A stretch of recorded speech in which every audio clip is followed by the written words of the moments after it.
আমার ভালোবাসার মিষ্টি বন্ধুরা, কেমন আছো তোমরা? আশা করি তোমরা অনেক ভালো আছো। তোমাদের দোয়া এবং ভালোবাসায় আমি অনেক ভালো আছি। তাই তোমাদের জন্য আবারও নতুন গল্প নিয়ে এলাম। গল্পটি শেষ পর্যন্ত শুনলে আমি গ্যারান্টি দিয়ে বলতে পারি তোমাদের পানি চলে আসবে। তাই তোমাদের দুটি পায়ে ধরে বলি, অন্তত এই গল্পটি শেষ পর্যন্ত দেখো। আমার নাম পুরিকা রায়। আমার সন্তান বলতে একটি মাত্র ছেলে, আর আমরা মধ্যবিত্ত পরিবারের। আমি দিনরাত অনেক পরিশ্রম করে আমার ছেলেকে পড়াশোনা করিয়েছি। পড়াশোনা শেষ করে ছেলে একটা ছোট ব্যবসা শুরু করে, কিন্তু হাজার চেষ্টা করেও সেই ব্যবসায় সফল হতে পারত না। এখন তো আমি খুবই হতাশ হয়ে পড়েছি, আর ছেলে দিনরাত মন খারাপ করে থাকে। আমি আমার ছেলেকে বুঝিয়ে বললাম, উপেন্দ্র, এভাবে ভেঙে পড়ি না বাবা। ভগবানের প্রতি ভরসা রাখ। একদিন তিনি অবশ্যই তোর পরিশ্রমের ফল দেবেন। আমার কথা মেনে নিয়ে উপেন্দ্র দিনরাত পরিশ্রম করে যাচ্ছিল। একদিন আমি বোনের বাড়ি যাওয়ার সময় এক নির্জন জায়গা দিয়ে যাচ্ছিলাম। জায়গাটা এতটাই নির্জন যে কোথাও কাউকে চোখে পড়ছিল না। হঠাৎ আমার বুক ধরফর করে কেঁপে উঠল, কারণ আমি সেখানে কারো কান্নার আওয়াজ শুনতে পেলাম। এদিক ওদিক তাকিয়ে দেখলাম 16-17 বয়সী মেয়ে হাঁটুর মধ্যে মুখ লুকিয়ে হাউমাউ করে কান্না করছে। তখন আমার মনটা ভয় কেঁপে উঠল, কারণ এত নির্জন একটা জায়গায় একা একা যুবতী নিয়ে কি করছে। প্রথমে ভাবলাম পাগল হতে পারে, কিন্তু তবুও মনুষ্যত্বের কারণে তার কাছে গেলাম। এই নির্জন জায়গায় তাকে একা রেখে যেতে মন চাইছে না। আমি তার কাছে গিয়ে বললাম, রাতের এই সময়ে এত নির্জন জায়গায় তুমি কি করছো? আমার কথা শুনে মেয়েটা মুখ তুলে দেখে আবার জোরে জোরে কাঁদতে লাগল। খুব মিষ্টি আর নিষ্পাপ একটা মেয়ে। আমি ওকে শান্ত করানোর চেষ্টা করি। আমি ওর এই অবস্থার কারণ জিজ্ঞেস করতে লাগলাম। মেয়েটার উপর আমার খুব মায়া হচ্ছিল, কারণ রাতের এই সময়ে এমন নির্জন জায়গায় একা বসে থাকা বিপজ্জনক। আমি তাকে তার বাড়ির লোকের কথা জিজ্ঞেস করলে সে কাঁদতে কাঁদতে বলল, আমার নাম অঞ্জলি, আর আমার বাড়ি দূরের এক গ্রামে। বাবা মা আমাকে বাড়ি থেকে বের করে দিয়েছেন। আমি হতবাক হয়ে জিজ্ঞেস করলাম, বাবা মা তো মাকে বাড়ি থেকে বের করে দিল কেন? আমার কথা শুনে সে আরও কাঁদতে লাগল, আর বলল, বাবা মা একজন বৃদ্ধ ব্যক্তির সাথে আমার বিয়ে দিতে চায়। বাবা সেই বৃদ্ধের কাছ থেকে ঋণ নিয়েছিলেন, যার বিনিময়ে তিনি আমাকে তার হাতে তুলে দিতে চান। আমি বাবা মায়ের পা ধরে বলেছিলাম যে আমাকে এই নরকে ফেলে দিও না। আমি কখনো খুশি হতে পারবো না। এর থেকে ভালো হয় তোমরা আমাকে মেরে ফেলো। কিন্তু তারা আমার কোনো কথাই শোনেননি। আমার চোখে জল দেখে ও তাদের কান্না হয়নি। আমি যখন তাদের কথা না শুনে এসে বৃদ্ধকে কোনো মতে বিয়ে করব না বললাম, তখন তারা আমাকে বাড়ি থেকে বের করে দেন। মেয়েটি নিজের উপর হওয়া অত্যাচার এবং দুঃখের কথা আমাকে শোনাচ্ছিল, আর হেঁচকি তুলে তুলে কাঁদছিল। আমি তাকে বুকে জড়িয়ে ধরে সান্ত্বনা দিয়ে বললাম, মা, ভগবান তোমার বাবা মাকে সুবুদ্ধি দিক। আমার সাথে চলো, আমি তোমার বাবা মায়ের কাছে গিয়ে তাদের বোঝাব। সব সময় মানুষের একরকম যায় না, তাই নিজের মেয়েকে বলি না দিয়ে অন্য কোনো উপায় খুঁজে বের করুন। আর যুবতী মেয়েকে এভাবে ঘর থেকে বের করে দেওয়া কোনো সমাধান না, বরং বিপদকে নিমন্ত্রণ জানানো। অনেক রাত হয়ে গেছে, তাই সেই সময় আমি ওকে ওর বাড়িতে নিয়ে যেতে পারলাম না। অঞ্জলির হাত ধরে ওকে আমার বোনের বাড়িতে নিয়ে এলাম। বোন ওর কথা জিজ্ঞেস করলে আমি অঞ্জলির সব কথা খুলে বললাম। আমার বোন মেয়েটির দিকে করুণার চোখে তাকিয়ে বলল, আমি বিশ্বাস করতে পারছি না যে আজকের দিনেও পৃথিবীতে এমন বাবা মা আছে যারা কিনা তাদের যুবতী মেয়েকে রাতের বেলা বাড়ি থেকে বের করে দেয়। তারা নিজের সম্মানের কথা চিন্তা করে না। আমরা সারা রাত বোনের বাড়িতে কাটালাম। পরের দিন সকালে আমি তাকে তার দেওয়া ঠিকানায় নিয়ে গিয়ে দরজা নক করলাম। দরজাটা এক যুবক ছেলে খুলল। অঞ্জলি তাকে দেখা মাত্রই আমার পিছনে লুকিয়ে পড়ল। আমি অঞ্জলিকে জিজ্ঞেস করলাম, এই ছেলেটা কি তোমার ভাই? অঞ্জলি মাথা নেড়ে বলল, আমি ওকে চিনি না। এরপর অঞ্জলি ছেলেটির দিকে এগিয়ে গিয়ে তার বাবা মায়ের কথা জিজ্ঞেস করল। ছেলেটি আমাদের জানালো যে গতকালই আমাদের কাছে বাড়ি বিক্রি করে তারা গ্রাম ছেড়ে চলে গেছে। এখন থেকে বাড়িটা আমাদের। ছেলেটির কথাগুলো শুনে অঞ্জলির মুখে দুঃখ ফুটে উঠল, আর ওর চোখ থেকে জল পড়তে লাগল। আমিও ভাগ্যের এই করুণ পরিণতি দেখে অবাক হলাম। ভগবান যে কি চান কিছুই বুঝতে পারছি না। এত মিষ্টি একটা মেয়ের সাথে এমন কাজ কেউ কিভাবে করতে পারে? মনে মনে অঞ্জলির বাবা মায়ের চিন্তা ভাবনা অবাক হয়ে গেলাম। আমি ওকে আমার বাড়িতে নিয়ে এসেছি। ওকে এভাবে অসহায় রেখে যেতে পারলাম না। ওকে বাড়িতে নিয়ে আসাটা আমার ছেলে উপেন্দ্র মেনে নিতে পারেনি। সে অবাক হয়ে আমার কাছে অঞ্জলি সম্পর্কে প্রশ্ন করলে আমি তাকে বললাম, আপাতত এটি আমাদের সাথে থাকবে। আমার মুখ থেকে এ কথা শুনে রাগ প্রকাশ করেও নিজের ঘরে চলে গেল। আমাদের বাড়িটা খুব বেশি বড় না। আমি অঞ্জলিকে আমার রুমে বসিয়ে ওপেন রুমে গিয়ে দেখলাম উপেন্দ্র তার জিনিসপত্র রাগে উল্টোপাল্টা করছে। আমি মনে মনে দীর্ঘশ্বাস ফেললাম। আমি জানতাম উপেন্দ্র মেয়েদের পছন্দ করে না। সে সবসময় মেয়েদের থেকে দূরে দূরে থাকে। উপেন্দ্রের কাছে বসে তাকে বুঝতে শুরু করি যে বাবা তুই এমন করছিস কেন। আমার কথা শুনে উপেন্দ্র বলল মা কে এই মেয়ে আর কেন তুমি বাড়িতে নিয়ে এলে।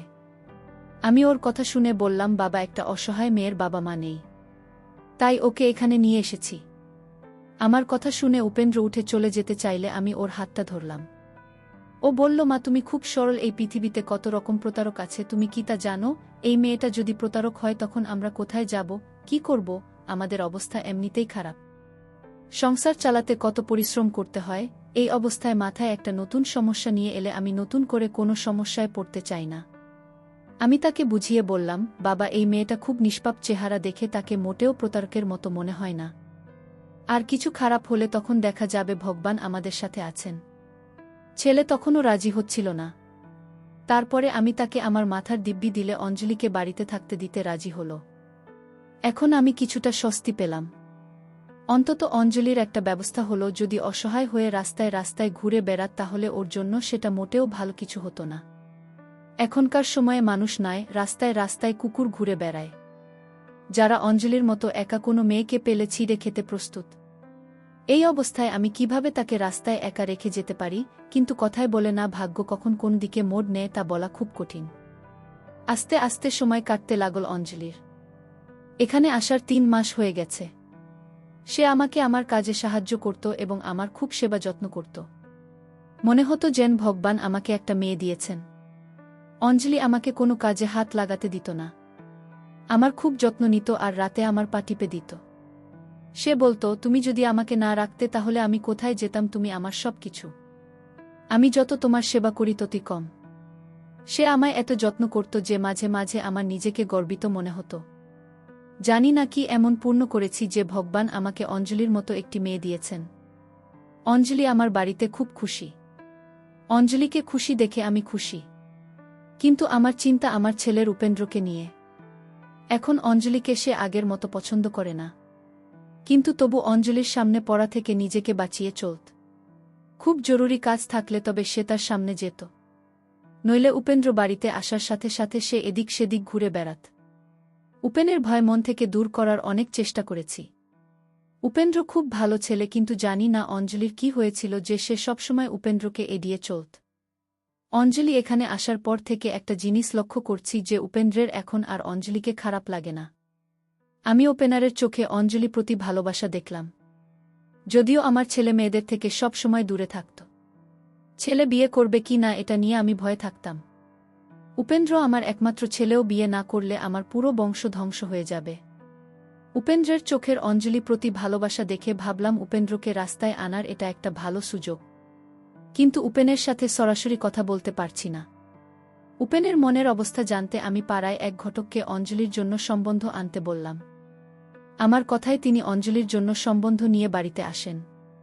তাদের অঞ্জলিকে এত পছন্দ হয় যে তারা তখনই সম্বন্ধ পাকা করতে চাইছিল। আমি তাদেরকে থামিয়ে 7 দিন পর আসতে বললাম। আমি মনে মনে ভেবে নিয়েছি যে উপেন্দ্র অঞ্জলি সম্বন্ধে কথা বললে সে কিছু না কিছু করবে, আর তখন আমি জানতে পারব যে উপেন্দ্রের মনে কি চলছে। সন্ধ্যা উপেন্দ্র বাড়িতে এলে আমি ওকে বললাম যে আমি অঞ্জলির সম্বন্ধ ঠিক করে ফেলেছি। সামনে 7 দিন পর পাকা কথা বলে দেব আর তারিখ ঠিক করব। আমার কথা শুনে উপেনের মুখ রাগে লাল হয়ে গেল। তারপরেও বলল মা তুমি আমাকে না জিজ্ঞেস করে অঞ্জলির বিয়ে ঠিক করলে কিভাবে। আমি কিছু না বোঝায় ভান করে বললাম তোকে জিজ্ঞেস করে কি হবে, তুই তো অঞ্জলিকে এই বাড়িতে থাকতে দিতে চাস না। তাই অঞ্জলির বিয়ে হয়ে গেলে তুই একটু স্বস্তি বোধ করবি। আমার কথা শুনে উপেনের মাথা নিচু করে তারপর বলল মা আমি অঞ্জলিকে পছন্দ করতে শুরু করেছি এবং অঞ্জলিকে বিয়ে করতে চাই। ওর কথা শুনে আমি ওর দিকে হতবাক হয়ে তাকিয়ে রইলাম এবং কপট রাগ নিয়ে বললাম অপদার্থ, তুই তো ওকে পছন্দ করিস না, তাহলে ওকে বিয়ের কথা বলছিস কিভাবে। উপেন্দ্র আমার কাছে এসে আমার মিথ্যে রাগ উপেক্ষা করে বলল মা আমি অঞ্জলিকে ভালোবাসি। আমি বিয়ে করলে শুধু ওকেই করব। অঞ্জলি আমার ছাড়া অন্য কারো হতে পারে না। এই বলে সে ঘর থেকে বেরিয়ে গেল। আর আমি তার কথা শুনে মনে মনে হাসতে লাগলাম। উপেন্দ্র রাজি, কিন্তু এখন সমস্যা হলো অঞ্জলি রাজি হবে কি না। আমি জানি ও যদি আমার কথা ফেলতে পারবে না, কিন্তু আমি এটাও জানি যে অঞ্জলি প্রথম থেকেই উপেন্দ্রকে ভয় পায়। তাই হয়তো ওর সাথে সারা জীবন কাটানোর কথা ভাবতেও পারবে না। সকালে স্নান করে ফ্রেশ হওয়ার পরে আমি অঞ্জলিকে কাছে বসিয়ে বোঝাতে শুরু করলাম যে অঞ্জলি, তুই কি আমায় ভালোবাসিস? আমার কথা শুনে ওর চোখে জল চলে এল। তুমি আমার কাছে ভগবান, আর তুমি এই কথা বলছো কেন? আমি অঞ্জলির হাত আমার হাতে নিয়ে বললাম, অঞ্জলি, তুই কি আমার ছেলে উপেন্দ্রকে বিয়ে করতে পারবি? আমার কথা শুনে অঞ্জলি হতভম্ব হয়ে আমার মুখের দিকে তাকাল। মনে হলো যেন সে বৈদ্যুতিক শক খেয়েছে। অঞ্জলি মাথা নাড়তে লাগল। আমি তাকে বুঝিয়ে বললাম যে উপেন্দ্র খারাপ না। মেয়েদের প্রতি তার ঘৃণার পিছনে একটা বড় কারণ আছে, আর সেটা হলো তার পিসি। ওর পিসির খারাপ কাজের জন্য উপেন্দ্র সমস্ত মেয়েদের ঘৃণা করে। ওর পিসি একটা খুব বড় কেলেঙ্কারি করেছিল, যার কারণে ওর পিসির সাথে এই পরিবারের সমস্ত সম্পর্ক শেষ হয়ে যায়। ঠিক এই কারণে উপেন্দ্র মেয়েদের পছন্দ করে না, তাদের থেকে দূরে দূরে থাকে। আমার কথায় অঞ্জলির মন কিছুটা শান্ত হয়, কিন্তু তবুও অঞ্জলি ভয়ে ভয়ে ছিল। অঞ্জলিকে আমি কথা দিলাম যে আমি তার প্রতি কখনো কোনো অন্যায় হতে দেব না। আমার ছেলে আর আগের মতো নেই। এখন তুমি নিজেই বুঝতে পারছ, উপেন্দ্র অনেক বদলে গেছে, আর সে তোমাকে ভালোবাসতে শুরু করেছে। আমার কথাগুলো তার মনের ভয়কে দূর করে দিল। সে বলল, আমি কিভাবে তোমাকে না বলতে পারি? তুমি আমার কাছে ভগবানের মতো। বাবা মা আমাকে ছেড়ে গেলেও তুমি আমাকে স্থান দিয়েছিলেন। অঞ্জলির কথা শুনে আমি খুব খুশি যে ভগবান আমাকে খুব ভালো পুত্রবধূ এবং মেয়ে দুটোই দিয়েছেন। আমি উপেন্দ্র আর অঞ্জলির বিয়ে ঠিক করে দিলাম। তারপর অঞ্জলি আর উপেন্দ্রের বিয়ের দিনও এসে গেল। আমি ওদের বিয়ে খুব ধুমধাম করে না হলেও খুব আনন্দের সাথে দিয়েছি। বিয়ের পর উপেন্দ্র অঞ্জলির খুব যত্ন নিত ও খাওয়া দাওয়া থেকে প্রতিটি ছোট বড় প্রয়োজনের দিকে নজর রাখত। কিন্তু এই জিনিস আমাকে ভিতর ভিতর কষ্ট দিত, আর সেটা হলো অঞ্জলি স্বাস্থ্য। কারণ দিন দিন অঞ্জলি স্বাস্থ্য খারাপ হচ্ছিল, একটু কাজ করেও হাঁপিয়ে উঠতে। আমি সব চেষ্টা করেছি, কিন্তু ওর স্বাস্থ্যের উন্নতি তো দূরের কথা, বরং দিন দিন অঞ্জলি স্বাস্থ্যের অবনতি হচ্ছিল। আমার বমা খুব সুন্দরী, তার টানা টানা চোখ যে কাউকে পাগল করার জন্য যথেষ্ট। এখন তার সেই চোখের নিচে কালো দাগ পড়তে শুরু করেছে। যদিও উপেন্দ্র অঞ্জলি এর যত্ন নিত। আমার মনে আছে বিয়ের দিন যখন অঞ্জলি কনে সেজে আমার বাড়িতে এসেছিল। বিয়ের কয়েকদিন আগে আমি অঞ্জলিকে বোনের বাড়িতে পাঠিয়ে দিয়েছিলাম, এবং অঞ্জলি সেখান থেকে কনের সাথে যখন আমার বাড়িতে আসে তখন সে খুব খুশি ছিল। কিন্তু বিয়ের পরে সে চুপচাপ থাকতে শুরু করে। যে কাজ করতে বলতাম চুপচাপ করে দিত, বেশি কথা বলতো না। এখন আমার ওকে নিয়ে চিন্তা হতে শুরু করেছে। উপেন্দ্র অনেক ডাক্তার কবিরাজ দেখাল, কিন্তু ওর কোনো উন্নতি হলো না। একদিনও কেন্দ্রে বাড়িতে এসে অঞ্জলি স্বাস্থ্যের কথা জিজ্ঞেস করলে আমি ওকে বললাম যে আজ অঞ্জলির শরীর খুব খারাপ, ঘরে শুয়ে আছে। উপেন্দ্র অঞ্জলির কাছে গিয়ে খুব আদর করে চুলে আঙুল বুলিয়ে দিতে দিতে ওকে জাগিয়ে তুলুন। সে সময় অঞ্জলির অবস্থা খুব খারাপ। উপেন্দ্র ব্যাগ থেকে মধু বের করে অঞ্জলিকে খাওয়ালো। আমি লক্ষ্য করেছি যে বিয়ের পরের দিন থেকেই উপেন্দ্র অঞ্জলিকে মধু খাইয়ে তাকে ছাদে নিয়ে যেত। আমি খুব অবাক হয়ে ওকে জিজ্ঞেস করলাম, কিন্তু ও কোনো না কোনো অজুহাত খাড়া করত। আমি ভেবেছিলাম ও অঞ্জলি ভালোবাসে, তাই ওর সাথে খারাপ কিছু করবে না। অঞ্জলি আবার শুয়ে পড়লে উপেন্দ্র ফ্রেশ হতে বাথরুমে চলে গেল। আমি কিছুক্ষণ অঞ্জলির কাছে বসে তারপর উঠে বাইরে বেরিয়ে এলাম। কিছুদিন এভাবেই কেটে গেল। একদিন অঞ্জলি আমার কাছে বসেছিল। হঠাৎ সে অজ্ঞান হয়ে একপাশে গড়িয়ে পড়ল। উপেনের বাড়িতে ছিল না। আমি টেনশনে পড়ে তাড়াতাড়ি উপেন্দ্রকে ফোন করে বাড়িতে ডাকলাম। উপেন্দ্র এসে হাসপাতালে নিয়ে গেলে ডাক্তার চেকআপ করে বললেন, মানসিক চাপের কারণে অজ্ঞান হয়ে গেছে। মনে হচ্ছে আপনার পুত্রবধূ মাথায় খুব বেশি চাপ নেয়, সেই কারণেই হয়তো অজ্ঞান হয়ে গেছে। কিছুক্ষণ পর অঞ্জলির জ্ঞান ফিরে এলে উপেন্দ্র অঞ্জলিকে বাড়িতে নিয়ে আসে। আমি অঞ্জলির জন্য জুস বানিয়েও রুমে ঢুকে দেখি উপেন্দ্র অঞ্জলির গলায় হলুদ সুতো বাড়ছে। আমি পাশের টেবিলে জুসের গ্লাসটা রেখে ওকে জিজ্ঞেস করলাম, উপেন্দ্র, অঞ্জলিকে কিছু তো আছিস? ও বলল, মা, অঞ্জলি দিন দিন অসুস্থ আর দুর্বল হয়ে যাচ্ছে, তাই আমি খুব বড় এক সাধু বাবার কাছ থেকে সুতো নিয়ে এসেছি। কেন জানি না আমার একটু সন্দেহ হলো, মনে হলো উপেন্দ্র আমার কাছ থেকে কিছু লুকাচ্ছে, কিন্তু আমি কিছু জিজ্ঞেস করিনি। কারণ আমি জানি উপেন্দ্র আমাকে কিছু বলবে না। তাই ওকে জিজ্ঞেস করে কোনো লাভ নেই। আমি অঞ্জলি বিছানায় বসে ওর মাথায় হাত বুলিয়ে দিচ্ছি। আর মন থেকে সব খারাপ চিন্তা দূর করে ভগবানের কাছে অঞ্জলি সুস্থতার জন্য প্রার্থনা করছি। পরের দিন অঞ্জলি স্বাস্থ্য কিছুটা ভালো হয়। দুপুরের পরে যখন বের হলাম দেখলাম ওপেনের কোটা নিয়ে বাইরে যাচ্ছে। এটা এখন ওপেন রুটিন হয়ে দাঁড়িয়েছে। বিয়ের কয়েকদিন পর থেকেই প্রতি মঙ্গলবার ডালের কোটা নিয়ে কোথাও বেরিয়ে যেত। আমি তাকে অনেকবার জিজ্ঞেস করেছি যে তুই ডাল নিয়ে কোথায় যাস, সে বলতো মা একজনের খুব অভাব, তাই তাকে সাহায্য করি। উপেন্দ্র এমন কর্মকাণ্ড আমাকে ভাবতে বাধ্য করে যে সে কিছু ভুল কাজ করছে না তো। আজ শুক্রবার উপেন্দ্রের বাড়িতেই ছিল। রাতে রান্নাঘর থেকে বের হওয়ার সময় দেখলাম ওপেনের অঞ্জলিকে নিয়ে ছাদে যাচ্ছে। আমার মন আমাকে বলল কিছু একটা গরমিল আছে, তাই আমি তার পিছু পিছু সিঁড়ি বেয়ে ছাদে উঠতে লাগলাম। ছাদে পৌঁছে সামনের দৃশ্য দেখে মনে হলো কেউ যেন আমার শরীর থেকে প্রাণ কেড়ে নিয়েছে। উপেন্দ্র অঞ্জলিকে একটা বৃত্তের ভিতর শুয়ে রেখেছে। কিন্তু আরও বেশি হতবাক হয়ে গেলাম। এটা দেখে যে অঞ্জলি অজ্ঞান হয়ে গোলের মধ্যে শুয়ে আছে তার কোনো হুঁশ নেই। উপেন্দ্রনাথ জানি ওর কপালে কি কি লিখে রেখেছে আর ওর সামনে বসে কিছু একটা বিট বিট করছে। উপেন্দ্র মনে মনে কিছু মন্ত্র পড়ে অঞ্জলির দিকে ফু দিল। আর ফু দেওয়ার সাথে সাথে অঞ্জলি সারা শরীর কাঁপতে লাগল। এই সব দেখে আমার গলা দিয়ে আর্তনাদের চিৎকার বেরিয়ে এলো। আমার চিৎকারের শব্দ শুনে উপেন্দ্র আমার দিকে তাকিয়ে মুখ সাদা হয়ে গেল ও বলল, আমি বুঝতে পারিনি এরকম হবে। আমি ওর সামনে এসে ওর মুখে জোরে একটা থাপ্পড় মারলাম। সেই সময় মনে হলো উপেন্দ্র নিজের মধ্যে নেই। ওকে কেমন অদ্ভুত আর পাগল লাগছে। এরপর আমি ওর মুখে একের পর এক থাপ্পড় মারতে লাগল। আরও কিছু না বলে চুপচাপ দাঁড়িয়ে রইল। আমি ওকে বললাম, তুই একটা বদমাইশ, তোর সাহস কি করে হলো একটা নিষ্পাপ মেয়ের সাথে এমন জঘন্য খেলা খেলার? তুই এখন অঞ্জলিকে ঠিক করো, না হলে আমি ভুলে যাব তুই আমার ছেলের আগে। আমার সারা শরীর কাঁপছিল। আমার অবস্থা দেখে উপেন্দ্র মন্ত্র বলে কিছু একটা অঞ্জলির দিকে ছুঁড়ে মারল। আর সঙ্গে সঙ্গে অঞ্জলির শরীরটা তখনও কাঁপছিল তার। আমি উপেন্দ্রকে ঝাঁকি দিতে দিতে প্রশ্ন করলাম, এসব কি এখনো মুখ বন্ধ করে এভাবে দাঁড়িয়ে থাকবি নাকি আমার কথার জবাব দিবি? আমার কথা শুনে উপেন্দ্র কাঁদতে লাগল আর আমাকে পুরো ব্যাপারটা বলতে লাগল। আমি চুপচাপ শুনতে লাগলাম। ও বলল, আমি যখন এই মেয়েকে প্রথম দেখি তখনই ওর প্রতি অদ্ভুত আকর্ষণ অনুভব করি। আমি ওর কাছে যাওয়া থেকে নিজেকে আটকানোর অনেক চেষ্টা করেও ব্যর্থ হয়ে আমি বিয়ের আগে অঞ্জলির সাথে সম্পর্ক স্থাপন করতে চাইতাম। কিন্তু যখনই আমি অঞ্জলির সাথে এসব করার চেষ্টা করতাম তখন অঞ্জলি আমার কাছ থেকে পালিয়ে যেত বা আমাকে এসব করতে বাধা দিত। একদিন ও আমাকে হুমকি দিল যে তুমি যদি আমার সাথে জোর করো তাহলে আমি তোমার মাকে সব বলে দেব।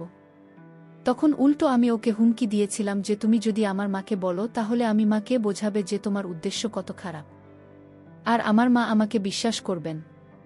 তারপরে তিনি তো মাকে বাড়ি থেকে বের করে দেবে। আমার কথা শুনে অঞ্জলি ভয় পেয়ে যায়। কারণেই বাড়ি ছাড়া ওর আর কোথাও থাকার জায়গা নেই। তাই ওই বাড়ি ছেড়ে যেতে চায় না। ভয়ে চুপ রইল, আমার বিরুদ্ধে কোনো কথা বলল না। কিন্তু আমার উদ্দেশ্য পূরণ হচ্ছিল না, কারণ ও সবসময় আমার থেকে পালিয়ে বেড়াত। আমিও মনে মনে ঠিক করলাম যে অঞ্জলিকে পেয়ে যাব। তুমি যখন বললে তুমি অঞ্জলির বিয়ে ঠিক করেছ তখন আমি তা মেনে নিতে পারলাম না। আমি ঠিক করলাম অঞ্জলিকে বিয়ে করে ওকে নিজের করে পেতে তারপর ওকে ছেড়ে দেব। বিয়ের প্রথম রাতে ফোনে আমার বন্ধুকে এই কথাই বলেছিলাম। কিন্তু অঞ্জলি আমার এই কথা শুনে নেয়। তাই বিয়ের প্রথম রাতে অঞ্জলি আমাকে তার কাছে আসতে দেয়নি। এবার অঞ্জলি চালাকি করছিল, সে ফোনে আবার কল রেকর্ড করে নেয়। আমি অঞ্জলিকে হুমকি দিলে সে আমাকে বলে যে তুমি যদি আমার সাথে জোর করো আমি এই রেকর্ডিং তোমাকে শোনাব। এ কথা শুনে আমি দুর্বল হয়ে পড়ি। বিয়ের এতদিন পরেও আমি অঞ্জলিকে নিজের করে পাইনি। অঞ্জলি আমাকে বোঝানোর চেষ্টা করত, আমাদের বিয়ে হয়েছে আমার জন্য না হলেও তোমার মায়ের জন্য, এই সম্পর্কটা সততার সাথে বজায় রাখো। কিন্তু অঞ্জলি কথায় আমার কোনো ভ্রুক্ষেপই ছিল না। আমি যেটা ভেবেছি সেটা পূরণ করাই আমার লক্ষ্য ছিল। আমি চাইলে জোর করে অঞ্জলিকে নিজে করতে পারতাম, কিন্তু আমি চাইতাম অঞ্জলি যেন নিজেকে আমার কাছে সঁপে দেয় আর আমি ওকে দিয়ে এটা করাব। আমি একজন কবিরাজ বাবার সাহায্য নিয়ে তার কথামতো সব কাজ করতাম। সেই মধু তিনিই দিয়েছিলেন এবং আমাকে প্রতিদিন সেটা অঞ্জলিকে খাওয়াতে হতো। কবিরাজ বাবার কথামত প্রতি মঙ্গলবার একটা সুসানে রাখতাম। 3 দিন পর্যন্ত আমাকে এই কাজ করতে হতো। তারপর অঞ্জলি নিজেই আমার পায়ে নিজেকে সঁপে দিত। কিন্তু তার আগে তুমি সবটা জানতে পেরে গেলে। এই ভয়ঙ্কর সত্যতা শুনে আমি হতবাক হয়ে উপেন্দ্রের মুখের দিকে তাকিয়ে রইলাম। বিশ্বাস করতে পারছি না যে উপেন্দ্র আমার ছেলে।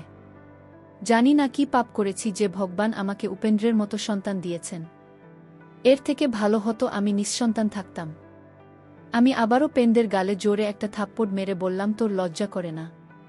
যে অসহায় মেয়েটিকে তোর মা নিজের মেয়ে করে তোর হাতে দিয়েছিল, আর তুই সেই মেয়ের জীবন নষ্ট করতে উঠেপটে লাগেছিস। আমি তাকে কখনো ক্ষমা করতে পারবো না। আর এমন বোমা আর বহু মানুষ ভাগ্য করে পায়। সে নীরবে কষ্ট পেতে থাকে কিন্তু কখনো মুখ খোলেননি। সে তোকে সঠিক পথে আনার চেষ্টা করতে থাকে, আর তুই তাকে নষ্ট করতে থাকিস। এখন অঞ্জলির কিছুটা জ্ঞান ফিরতে শুরু করেছে। আমি অঞ্জলিকে ধরে ওকে ওর রুমে এনে বিছানায় শুয়ে দিলাম এবং কেঁদে কেঁদে তার কাছে ক্ষমা চাইলাম। অঞ্জলি বুঝতে পেরেছে আমি সত্যটা জানতে পেরে গেছি, তাই সেও আমার গলা জড়িয়ে ধরে কাঁদতে লাগল। আমি বললাম, অঞ্জলি, আমাকে ক্ষমা করে দে। আমি তোর সাথে অনেক বড় অন্যায় করেছি। আমি তোর কাছে অপরাধী। অঞ্জলি আমার হাত দুইটা ধরে কাঁদতে কাঁদতে বলল, না, তুমি কোনো অন্যায় করনি। এসবই আমার ভাগ্য। তুমি আমার সাথে যা করেছ তা তো আমার ভালোর জন্যই করেছে। তোমার কোনো দোষ নেই। আমার ভাগ্যে না আছে বাবা মায়ের ভালোবাসা, না আছে স্বামীর ভালোবাসা। কিন্তু ভগবান আমাকে তোমার মতো মা দিয়েছেন, আর আমি তোমাকে হারাতে চাই না। তাই আমি উপেন্দ্র সব অত্যাচার সহ্য করেছি। আমি আশা করেছিলাম যে উপেন্দ্র হয়তো সঠিক পথে আসবে। আমি শুধু ওদের কাছে গিয়ে ওর হাত ধরে ভগবানের সামনে দাঁড় করিয়ে বললাম, উপেন্দ্রকে ভগবানের দিব্যি, তুই এখনই আমার বাড়ি থেকে বেরিয়ে যা। যেদিন তোর মনে হবে তুই আমার বোমার যোগ্য হয়েছি, সেদিন তোর জন্য বাড়ির দরজা খোলা। কিন্তু ভগবানের নামে শপথ করে বলছি, তুই যদি বাড়িতে খারাপ চিন্তা নিয়ে আসিস তাহলে যেন তোর উপর ভগবানের অভিশাপ নেমে আসে। নিজেকে অঞ্জলির যোগ্য তৈরি না করা পর্যন্ত এই বাড়িতে পা দিবি না। উপেন্দ্র মাথা নিচু করে বাড়ি থেকে বের হয়ে গেছে। এখন আমি আর আমার মেয়ে অঞ্জলি বাড়িতে আছি। অঞ্জলি এখন একটা চাকরি জোগাড় করে নিয়েছে। ধীরে ধীরে তার শরীরও ভালো হতে শুরু করেছে। আমরা দুজনেই একে অপরের সাথে খুব খুশি। মাঝে মাঝে ভাবি উপেন্দ্র ফিরে আসবে। হৃদয়ের কোণে থেকে আওয়াজ আসে, সে আমার ছেলে। আমার লালন পালন এতটাও খারাপ না যে উপেন্দ্রকে সঠিক পথে অবশ্যই ফিরে আসবে এবং আমার অঞ্জলি জীবন সুখে ভরে উঠবে। আমি ভগবানের উপর পূর্ণ বিশ্বাস রেখে সেদিনের অপেক্ষায় বসে আছি, যেদিন উপেন্দ্র একজন ভালো স্বামী এবং ভালো ছেলে হয়ে বাড়িতে প্রবেশ করবে। বন্ধুরা, আজকে এ পর্যন্ত। এই ভিডিওটি দেখার পর যদি তোমাদের ভালো লাগে তাহলে অবশ্যই ভিডিওটিতে একটি লাইক এবং চ্যানেলটি সাবস্ক্রাইব করে রেখো।